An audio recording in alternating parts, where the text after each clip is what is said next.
Ladies and gentlemen, please welcome the Honorable Deborah Wince-Smith and give her a wonderful Akron hometown welcome. Deborah?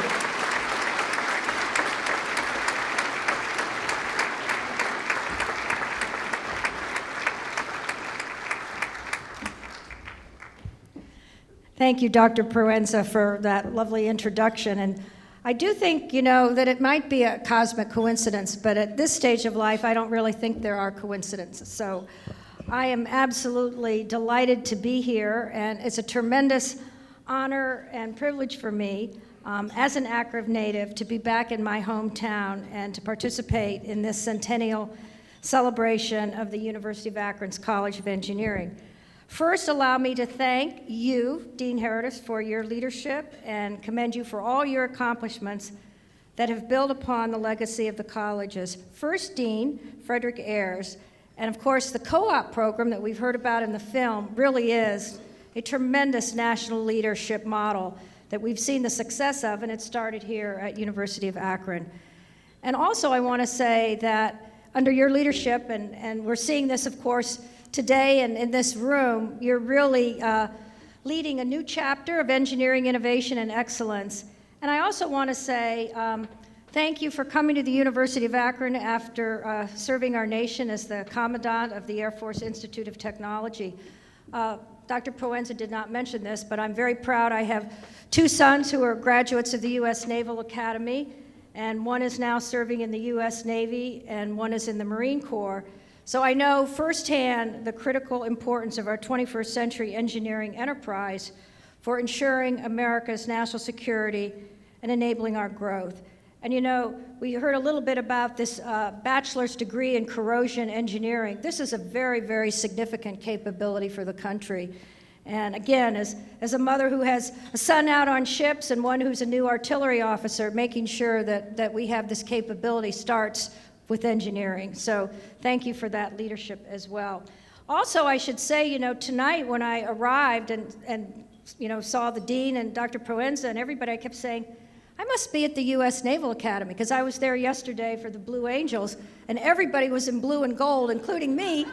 So again, I think that's another, cosmic connection about Akron and coming home to participate in this celebration. And of course, I really want to take a moment, which is a great honor and pleasure for me, to recognize and thank President Luis Proenza for his outstanding leadership of the University of Akron. We were reminiscing tonight, that I came to the inauguration 15 years ago. And, today, when we're here celebrating your vision, your commitment, energy, and the tangible success in transforming the University of Akron, one of the things I felt today coming onto the campus is that it's not just the fabulous physical infrastructure that's come together, but it really is an intangible but very powerful product that Louise, you and your team have created, and that's the next generation of innovators for America.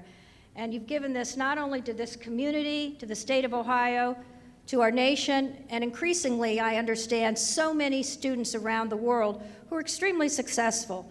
So that is something, that we thank you for, and I know that the university does as well. On behalf of the Council on Competitiveness, I also want to thank you for your national leadership across so many fronts. And, I know that many of you may not know the extent to which Dr. Proenza has been a really major national figure in higher education. He served on our board. He developed and designed absolutely a fantastic regional innovation initiative.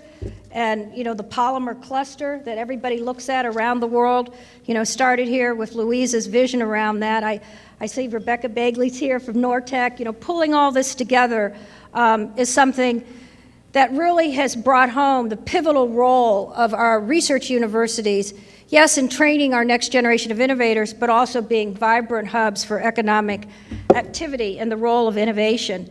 Also, Louise mentioned serving on the President's National Manufacturing AMP program, but bringing, this additive manufacturing network to Ohio, he played a role in that. It's not here, it's at Youngstown, but it's part of the system. That's very, very important. So on behalf of the Council on Competitiveness, Louise, let me thank you very, very much for your leadership. And I know also that the new president, Scott Scarborough from University of Toledo, will welcome your advice and guidance to build on this tremendous legacy. So I've lost my shoe up here. That's what happens when you wear high heels. So I may have to go barefoot and shrink a little bit. But in any event, I'm going to talk about a changing global landscape for competitiveness, seismic shifts that are reshaping our economic, competitive, and technology competitiveness landscape, and then try to weave in the role of the engineering enterprise in a global environment that has radically and irrevocably changed. So we are really in the midst of a deep transition in the world order of production. It's an era of turbulence, transition, and transformation. And everyone in our country and increasingly around the world are grappling with the new realities of this transformed global economy. We know that the digital revolution has been an epochal force of change. It's accelerated the integration of world's economies. Just think, over the past 20 years, the amount of money flowing across borders grew at more than 3 times the rate of global GDP. International trade and foreign investment has more than tripled. And the most important resources for production, knowledge, technology, capital, and skills, are all highly mobile. All aspects of industrial production have been transformed, and supply chains wrap around the world with the emergence of global enterprises that have transcended the 20th century multinational corporation. So for emerging and developing economies, this era of change has enabled rapid economic gains and brought millions out of poverty, and in many nations created for the first time a dynamic middle class. We have also evolved into a multipolar science and technology world. Just think about it. Not too long ago, 2/3 of all global R&D was performed by the United States. But now we perform 1/3. That's still very significant. But the rest of the world is investing in innovation capacity and capability, and new ideas and technologies can originate anywhere. In just 5 years, China more than doubled its R&D investment to more than $240 billion, becoming the world's second largest investor in R&D. Korea has committed to invest over 6% of GDP in R&D. The US hovers around 2.6% of GDP. We're still, overall, the huge investor given the size of our economy, but others are catching up. But what I also want to say here is that because knowledge, information, and technology are so widely distributed, they're increasingly becoming commodities. And so the rewards are going to those countries, those companies, and people who know what to do with the building blocks once they get a hold of them. And that is why we have a tremendous imperative in the United States to be innovators, and we must out-imagine and out-create if we are going to outcompete and maintain our standard of living, prosperity, and security. Now, it's a tremendously exciting time for our country and the world. There is a unique time in human history where we're seeing the convergence of some new technological innovation that even 10 years ago we could not contemplate. It's an age of unprecedented knowledge and power, and we are on the cusp of such technological disruption that it is going to transform and have disruptive effects across companies, industries, and economies with massive economic impact. The digital, biotechnological, nanotechnology, and cognitive revolutions are rewriting the rules of production and services in digital code, genetic code, atomic code, and neural code.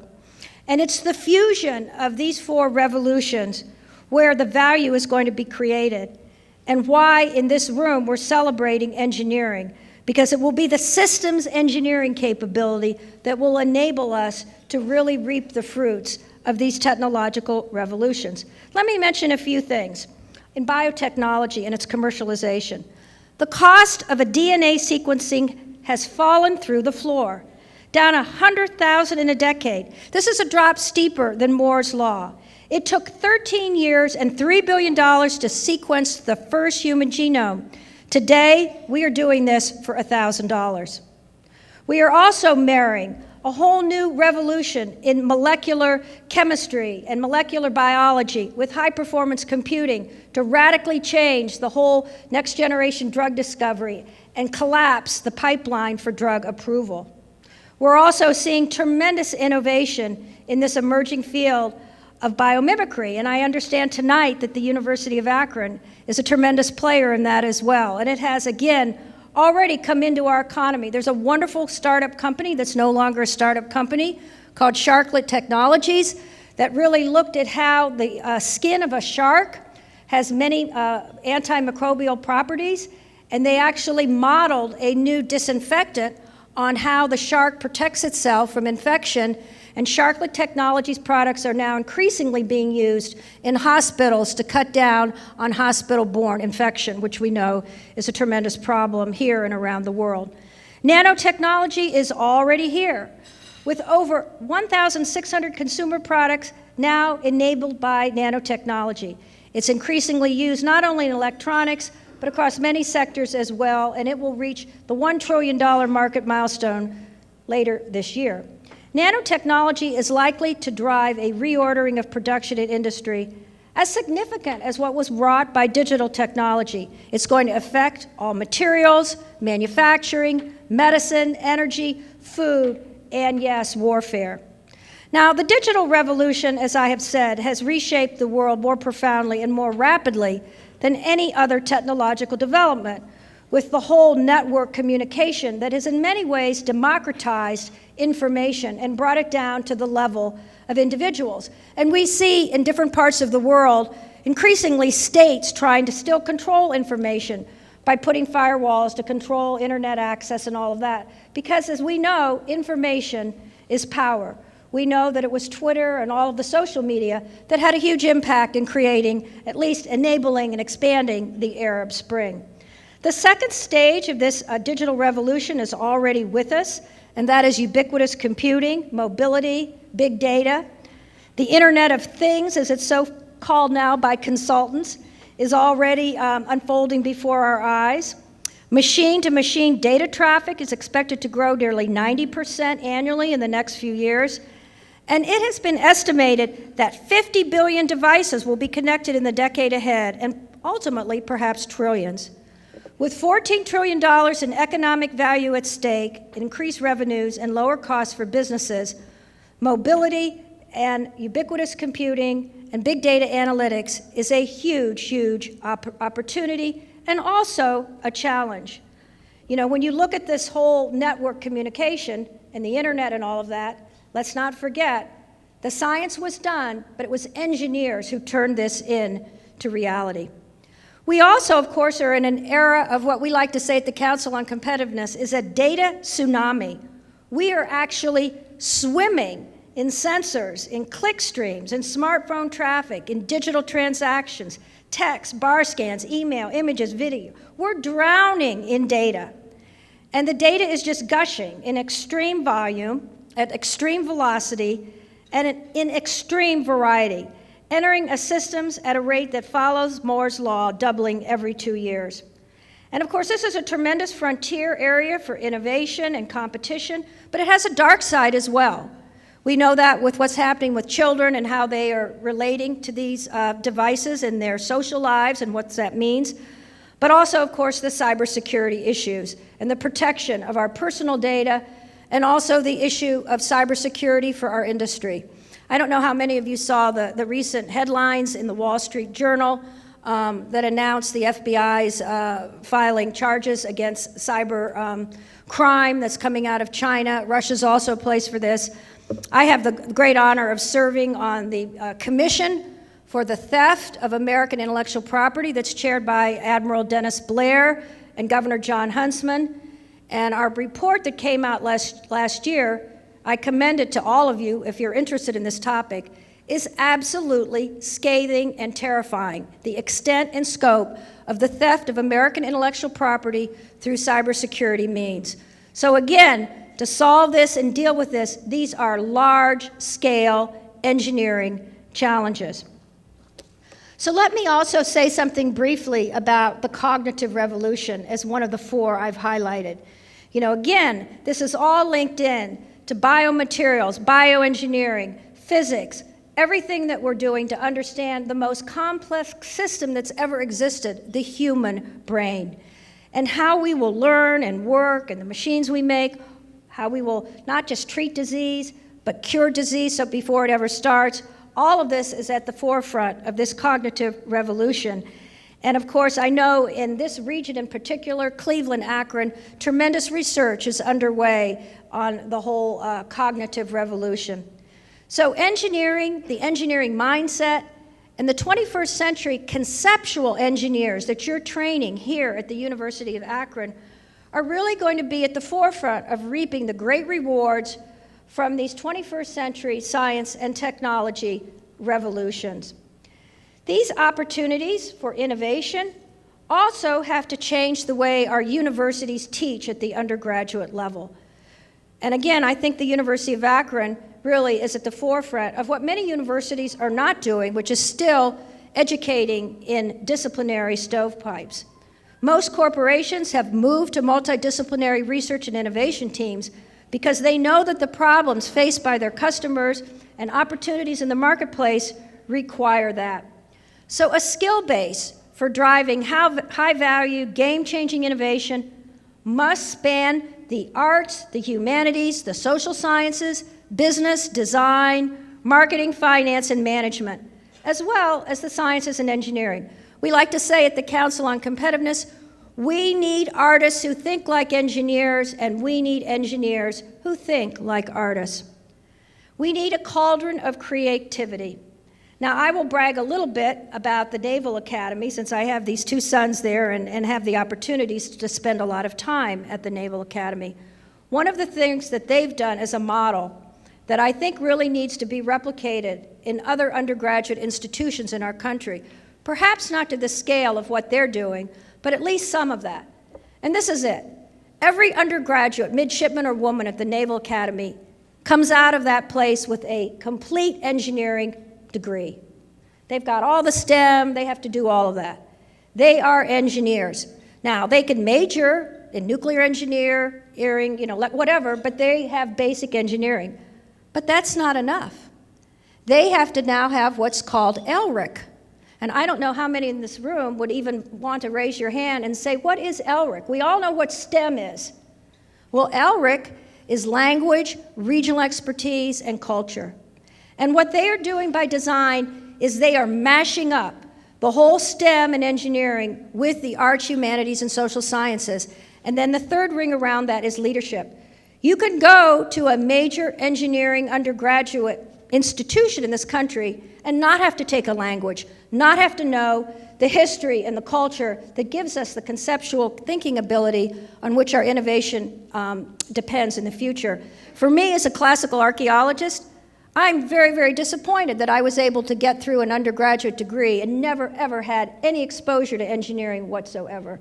So I think it should be a requirement at the undergraduate level for engineering, basic engineering, just as it is for language or whatever. And that's something maybe that you could pioneer here at the University of Akron. And this is why the Council on Competitiveness, in partnership with one of our great members, Lockheed Martin, has launched what's called the National Engineering Forum. We are taking the E in STEM and blowing it out. And our goal over the next few years is to build a whole national movement to look at the capability, capacity, and competitiveness of our engineering enterprise, but to also infuse across our culture and society that engineering is really everything. I am engineering competitiveness policy. Others are engineering environmental policy. We all really, in many ways, are engineers. And so we want to change the public perception and the dynamics of what engineering is all about. So we've been going around the country. Our university presidents, we hope we'll have one of these here at the University of Akron, have been convening what we call National Engineering Forum dialogues that involve a university president and a CEO, and we bring students together to talk about these grand challenges in engineering. And without mentioning the name of one of our great public universities, not in this state, I learned at this university, which was very shocking to me, that they have 4.0 students that have, virtually the finest SAT scores or whatever you call them these days. And guess what? They are turning down many, many students who want to go into undergraduate engineering because they don't have the capacity. And if our undergraduates do not go into engineering as an undergraduate, they're not going to go on and do the graduate work. And that's one of the reasons why we're seeing that, over 60% of all graduate students in engineering are not American citizens because we don't have the pipeline. So we have to deal with this issue of capacity and capability to educate our engineers at the undergraduate level. Now, I want to talk a little bit about what is the actual meaning of these great technological revolutions in terms of two other interlinked transformations that are underway. And that is, of course, our revolutions in energy and manufacturing. We all know, and particularly in this part of the country, that manufacturing is vital to U.S. economic and national security and our leadership in technology innovation. It's the very foundation of our prosperity and standard of living. Manufacturing is in better and better shape in this country, and there are a lot of reasons for that, which I can't go into tonight. But the good news is, in a little soundbite, that manufacturing is not dirty, dumb, dangerous, and disappearing. Manufacturing is smart, it's safe, it's sustainable, and it is surging. Manufacturing is our global market engine. It accounts for more than half of U.S. exports. It has the highest multiplier effect of any industry. For every $1 in manufacturing value added, another 1.32 is generated in other sectors of the economy. And our producers remain at the technological frontier, and we still have the world's largest set of high-tech manufacturing industries. And we know, of course, that U.S. manufacturers drive innovation, accounting for more than 40% of our R&D investment, nearly 70% of private R&D performance. And high-tech infuses every step of the designing, developing, fabricating, delivering, and servicing of U.S. products. We think at the Council on Competitiveness that Walmart is a manufacturer, because Walmart determines through its global supply chains how things will be made, where they will be made, the product specs, et cetera. That's part of this extended global manufacturing enterprise in which the U.S. still has a major leadership role to play. And we know, as human beings, that energy is the lifeblood of living in any community, in any society, and of course, energy is absolutely critical for any industrial enterprise. So right now, the stars have aligned in a very significant way for the United States, because in the energy space, we now have a once-in-a-century opportunity to dramatically strengthen U.S. manufacturing and boost our economy when we link this to energy productivity, energy efficiency, and energy security. Just think 5 years ago, the tone of the nation's energy conversation was all doom and gloom, centered on how we were going to deal with our energy scarcity and long-term threats to our energy security. The tone of that conversation has dramatically changed. It's now centered increasingly on energy abundance and strength, and how to seize emerging energy opportunities to revitalize our industrial base. Relatively overnight, the energy landscape has been transformed, and many are saying, and I see this when I travel around the world, that the United States is sitting in the energy catbird seat. Look at some of the headlines. The United States is poised to become the world's top producer of petroleum. The United States, the largest producer of natural gas in the world. The United States, the world's largest producer of biofuels. Record highs for U.S. wind and solar energy installations.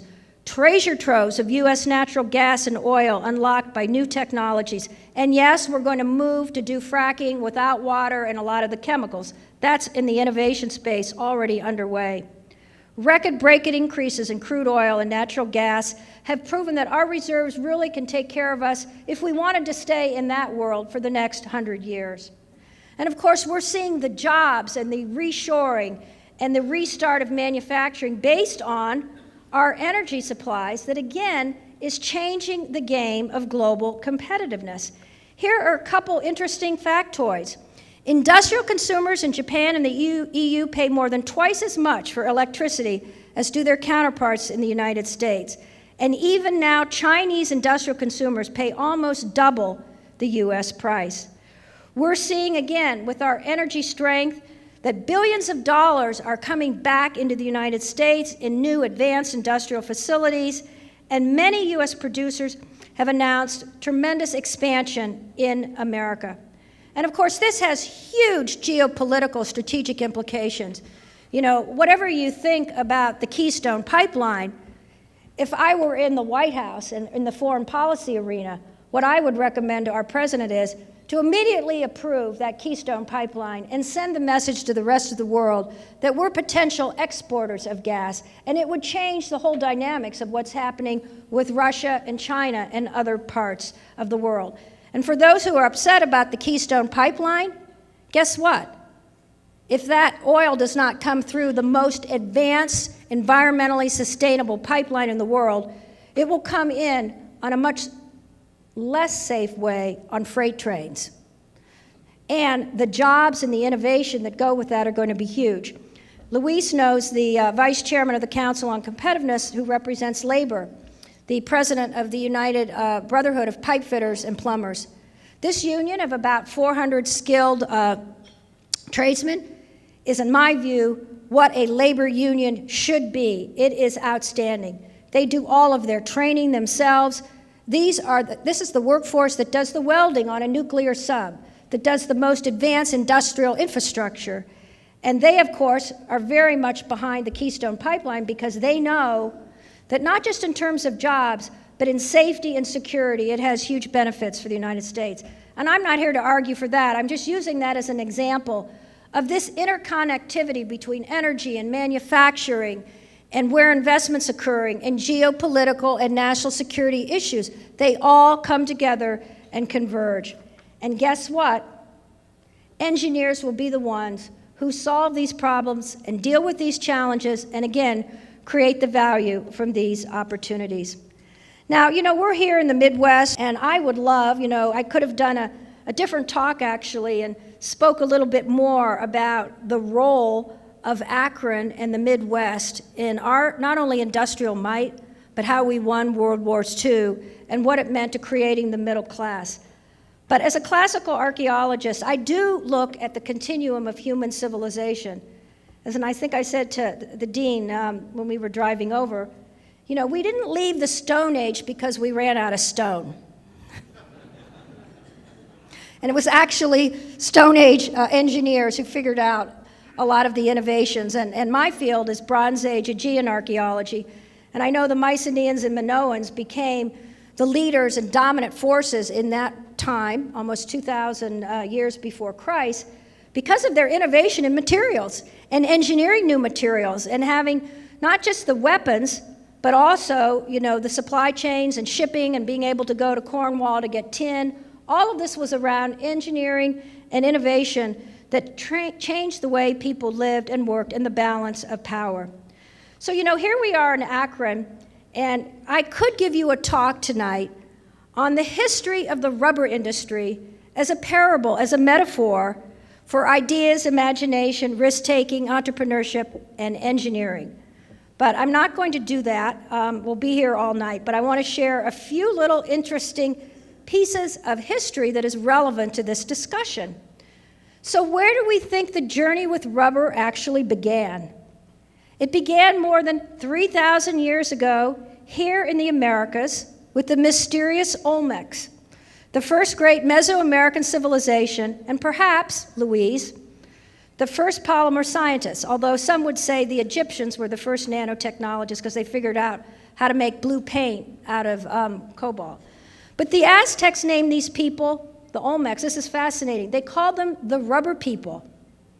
And research at MIT has shown that these Mesoamericans had discovered that by altering the ratio of latex and the juice of morning glory vines, they could tailor the mechanical properties of rubber for different applications. And they used rubber in their sandals. They had the first rubber bands. They didn't get a patent on it, but they had them. And for the balls used in the legendary Mesoamerican ball games. And then, of course, we go fast forward. We have to go to the 18th century before we begin to see the rest of the innovation story about rubber and the role of the French scientist Francois Fresnel and the role of the Roxbury India Rubber Company in Massachusetts. But it brings us back to Akron and the game changer. And we know who that was, a bankrupt hardware merchant from Philadelphia. With the spirit of discovery in his heart and the fire of invention in his belly, Charles Goodyear would not let rubber go. He was in jail for debt. He asked for, and when he was there, he asked for raw rubber and a rolling pin. And he started his first of many experiments to cure rubber's flaws. And he tried and failed for years. And he was an engineer and inventor. And guess what? By an accident in 1839, and you all probably know this story, but I didn't, so I find it fascinating. He discovered that using sulfur in the formula for rubber made it weatherproof. And this is what is also very amusing. He set about to perfect his rubber process. And how did he do it? Well, he roasted rubber in hot sand. He toasted it like marshmallows over a campfire.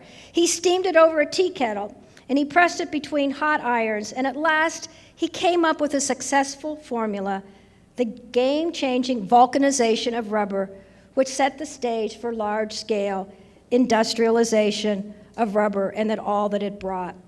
And then, of course, in 1898, F.A. Seiberling bought a rundown factory in East Akron to make carriage and bicycle tires. He named his company Goodyear to capitalize on the famed inventor of vulcanized rubber. And with intellectual property issues and things, he won, and he went on to actually create one of the most dynamic, important companies in the world. I'm honored tonight that my dear friend, Fran Seiberling Buckholzer, is with me. I loved her father very much, T.K. Seiberling, who was a tremendous inventor and engineer.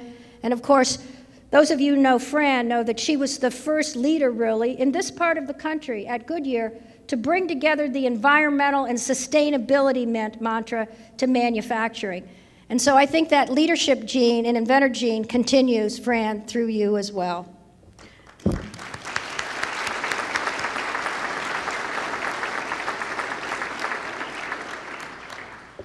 So let me conclude my remarks with, again, saying that at the end of the day, what really matters are the ideas, the imagination, the insight, the invention, and the impact that comes from our creativity as human beings and having the environment in which to learn, to experiment, and do things. And this environment today occurs in places such as our great universities and the University of Akron. So nurturing and maintaining our higher education enterprise, our community colleges, everything that wraps around this is so important to our future. And, you know, when you embrace the lessons of innovation's history, we can imagine that in this world of profound technological revolution and opportunity, we are really in this new age of powering the future through engineering excellence. So I want to close with very inspiring words of one of our presidents, Lyndon B. Johnson.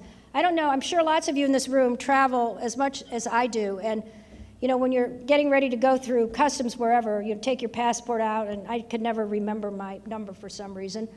But at the top of our passports, take a look next time.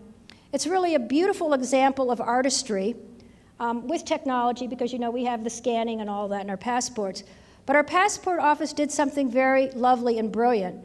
They actually took sayings from our president and our treasured citizens, and they're at the top of our passports with some very lovely artwork as well. So there are two that I particularly love. I love the quote from our great naval hero, John Paul Jones of the War of 1812, who said, and we can all appreciate this, "It is an inexorable fact of life that those who do not risk will not win." And the other one is from President Lyndon Johnson, and I want to close with that, because again, we're talking about the next 100 years of the College of Engineering. "For this is what America is all about. It is the uncrossed desert and the unclimbed ridge. It is the star that is not reached and the harvest sleeping in the unplowed ground. Is our world gone? We say farewell. Is a new world coming? We welcome it, and we will bend it to the hopes of men." Good luck. Thank you very much.